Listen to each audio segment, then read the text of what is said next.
Hey everybody, it's me, Lucari Master. I know we haven't done any videos in a long time. It's just I've been busy and I've also been procrastinating a lot. But now I've got a new tripod, so when we do videos with deck techs, games, it won't be someone holding a camera, it'll be a still camera, so it'll be a lot higher quality, I believe. So, I hope that we can do more videos now. Today I'm going to be doing a deck tech on Darkrai Hydreigon, the deck that I've been using for Battle Roads. The list I'm showing you today, I came 5th at 2 of them. I went 5-2 at one and 5-1 at the other. And then I came 2nd at one with 4-1. So I've had some good success with it for Battle Roads, and I guess I want to talk about it just so you guys could see if you want to play it for regionals, because that is coming up in 2 weeks, I believe. So first off, we'll get to the Darkrai and Hydreigon part of the deck. So obviously Darkrai is it's a strong card. Night Spear doing 90 and 30 is really good. 90 damage just hits eels. It sets up a lot of 2-hit KOs on EXs and non-EXs. 30 damage also sets up KOs with some of the other cards in this deck, Hydreigon and stuff I'll talk about later. Ability is also strong. Darkrai is just a strong card. It's been around for a while. I think we all know that by now. And Hydreigon is mainly because of its ability, which lets you move around as often during your turn, move around your dark energies. So if you guys were around last format, you were at Klinklang, which had a similar ability, and there was Darkrai Klinklang decks, but this deck focuses more on speed and attacking with Darkrai instead of attacking with other EXs. So that's the kind of difference between the deck. Hydreigon also has a better attack, which 140 for 4 is fine. I think it's just good. As for the Hydreigon line, I play the dark versions of the basics. There's also the dragon type versions of it, but I don't like those right now, especially since there's Shiny Rayquaza. Now for Battle Roads, I could see people getting away with playing the dragon types because Shiny Rayquaza was an $80 card that was super hard to get, so a lot of people didn't have access to it. But for regionals now, there's the dragon promo thing packs coming out, and Shiny Rayquaza is in there, so it's going to be super easy to get, and people can play it if they want. And what Rayquaza does is, for one lightning energy, it can knock out both the basic and the stage 1 versions, because they're dragon type, so they're weak. But these versions, they can't get knocked out. Now this one, it is weak to Tracheon, but Tracheon needs 2 energy to knock out the basic, and it can't even knock out stage 1. So I think this is just the better version. Yes, the attacks are a bit less good, but I think it's better overall.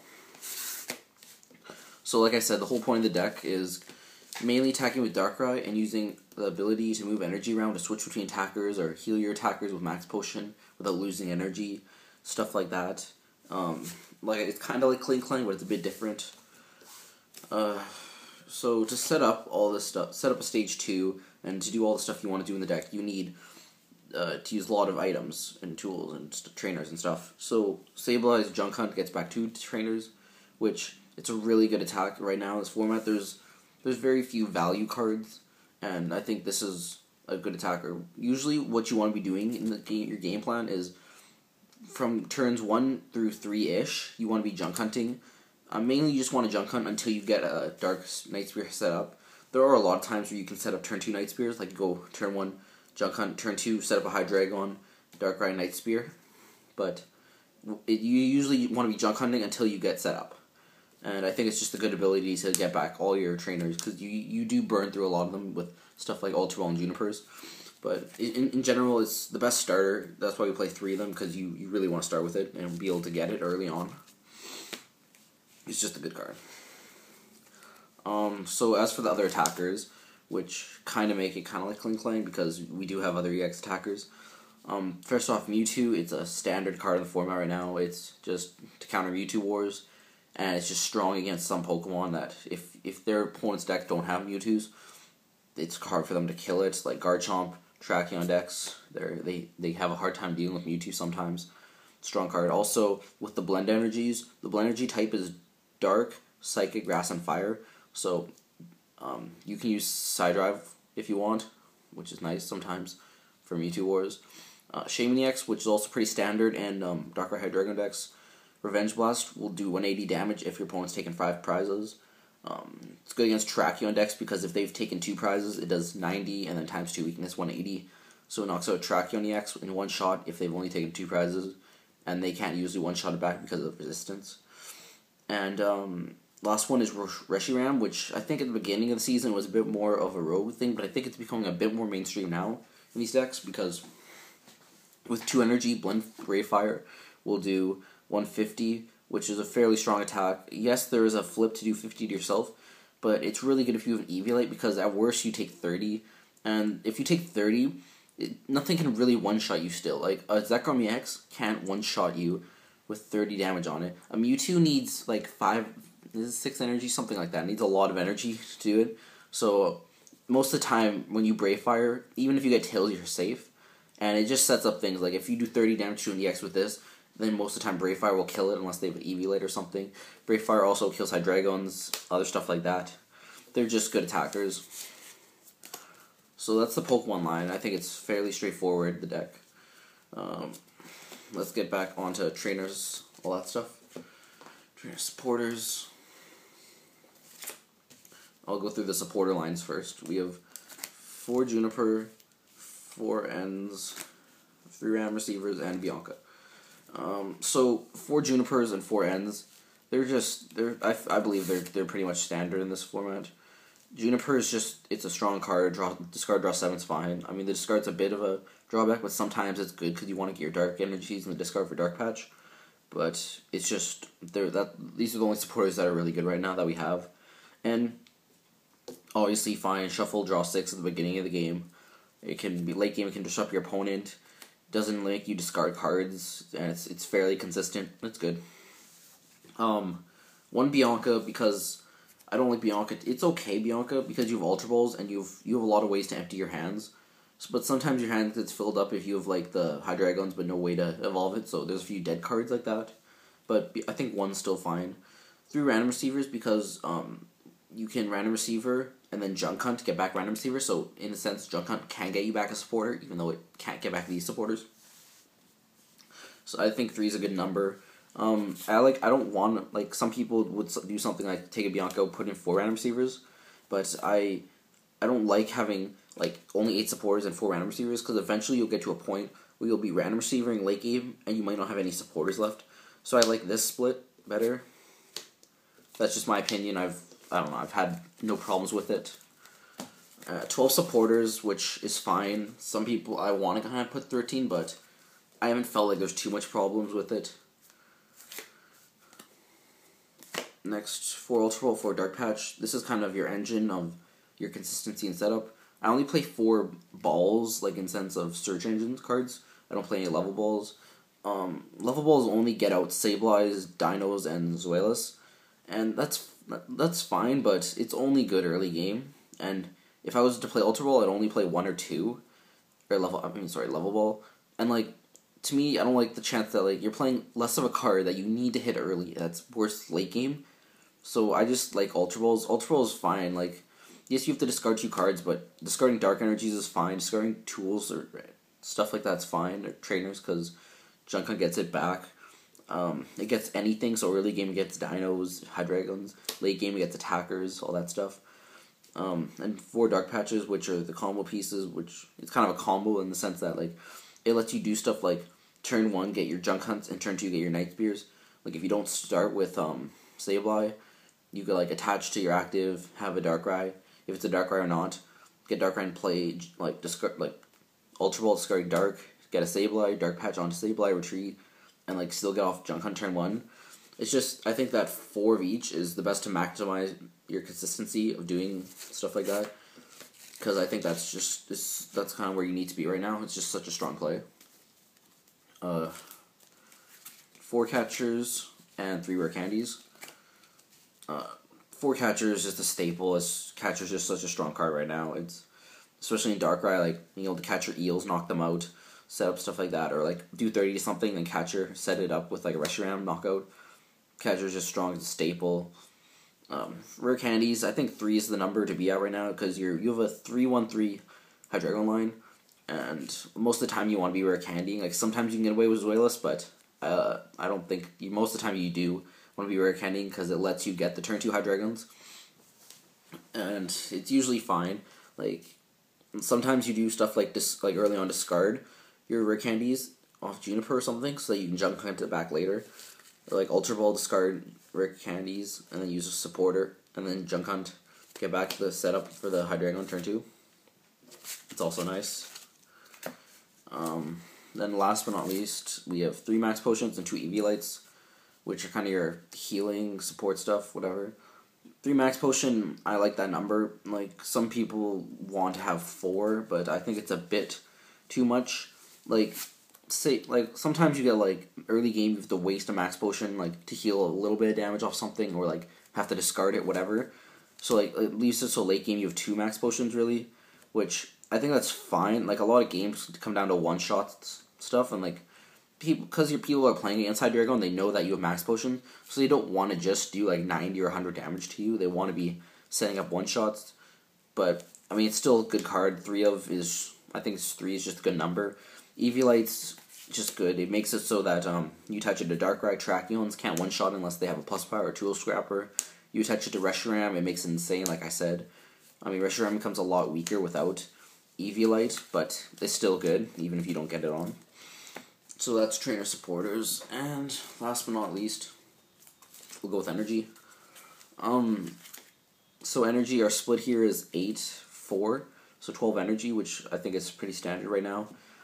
4 blends, they're just, I mean, they count as all the types that we have for attackers in the deck, which is pretty good. I think 8 Dark's good, because that's the number I want to be hitting, so I can Ultra Ball them away and Dark Patch them early game, and I can have them mostly in play, because there is a lot of things like Enhanced Hammers, stuff like that, and Garchomp, which discards special energies. And like, some people I know play some builds where they go like, they play Prisms, so they play like maybe 2 or 3 Prisms and then like 3 or 4 blends, and then only like 6 Dark. Then Dark Patch becomes like a lot worse, and also you become a lot weaker to stuff like Garchomp, where they just keep on discarding your energy, and you kind of keep up, like you're not getting ahead ever, you're just keeping up, and if they ever kill your attacker when like it has energy on it, you're really far behind. So I think that to make the Garchomp matchup a bit better, which I think is one of your harder matchups, you should have this kind of lineup. That's just my opinion and how I've played. So that's all the cards in the deck. Strategy wise, I mean, like I said, it's you set up Hydreigon and Darkrai, and then you use your various other attackers to attack, obviously. But I mean, thinking of looking at matchup wise, against Eel's deck, Eel's is I think it's a fine matchup, because Night Spear knocks out Electrics with one shot, and also sets up like the 30s go on Tynamos and other Eels, or 30s can go on their EXs, and then your Reshiram or Mewtwo can clean up. Usually Reshiram is really good against Eels, because you do 30 to their Zekrom, 30 to their Raikou, and it gets knocked out. Like, even if you do 30 to Raikou, even Hydreigon can knock it out, which is fine. I think the normal Eels are a bit, like Zekrom Eels are a bit rougher matchup for you, but the Rayquaza Eels, it's a better matchup for you, because Rayquaza Eels is way more dependent on their Electrics, because they can't attack, they almost can't attack at all if they don't have Eels up, and if you just keep on killing them with Night Spear, it's good. Also, that Hydreigon is good at just killing Rayquaza EXs, just super easily. So that's the Eels matchup. What else? There's the mirror matchups. Of course, the mirror. There's some options on like Tex for the mirror. I don't play Sigilif, which some lists do play. I don't like Sigilif. Like, to me, most of the time people are gonna catch her around Sigilif, or like in the mirror you can Hydreigon knock out the Sigilif, which yes, you don't want to put your Hydreigon active, but I think it's still fine getting around. But I mean, Sigilif isn't good against the mirror. I don't believe it's not good against Eels. It's like there's no deck where it completely gets them or anything.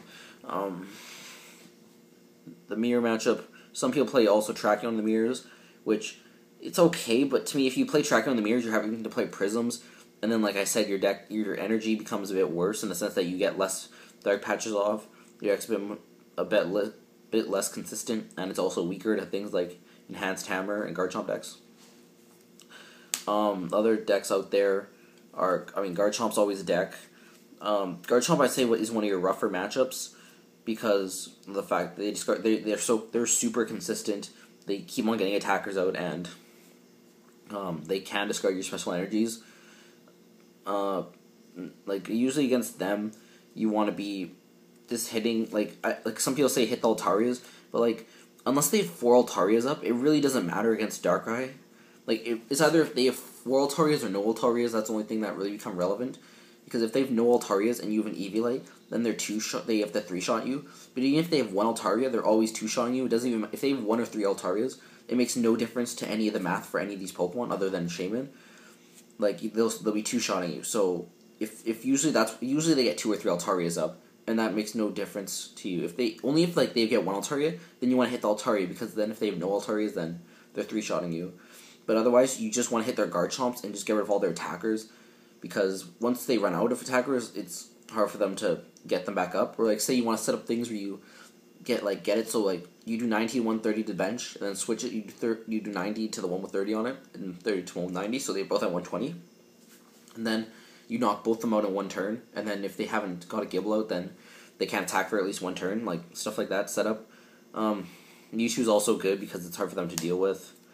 Stuff like that. I think it's an okay matchup. I don't like playing against it, but it's fine. What else is there? I mean, there's other decks there's Tracheon decks, which I think you have a fine matchup against, just because of things like Mewtwo and Shaman. Because against Tracheon, like I said, if they've taken 2 prizes, this one-shots their EXs, and they can't one-shot it back. Mewtwo's also, it deals with it. A lot of them play Mewtwo, though, so like if they try to set up their Mewtwo, you just play down your Mewtwo and then capture theirs and kill it, which is good. So, I mean, those are most of the matchups you're going to be running into. I think that Darkrai Hydreigon is, like, one of the more consistent and powerful decks. I think it has one of the most powerful effects in the game right now. And I think that it's, like, this version is it's a really, like, streamlined, just consistency version, and I've had a lot of success with it. Like when it comes to, like, getting turn 2 Night Spears, I don't think that's unreasonable. Like, I figured out that 18 of the 18 matches that I played at Battle Roads, 5 of them I got turn 2 Night Spear off. So it's like around 30% to get turn 2 Night Spear, which I think is good. Even if you don't get turn 2 Night Spear, it's like you're fine. But if you get turn 2 Night Spear off, like you're so far ahead, because you're a deck that has good late game, but then turn 2 Night Spear gives you really good early game too. So I think that's a real pro to the deck, and I've had a lot of success with it. Of course, numbers you can fool around with a bit. Like, I don't have any revives or super rods, which I kind of want to fit one in, so that you mainly to get the utility of using these multiple times, but I haven't found too much of a problem with it. I think you can get away without it. So that's mainly the deck. I mean, if you have any questions, just comment, stuff like that. Remember to like, subscribe, and yeah, hope to do more videos soon. See ya.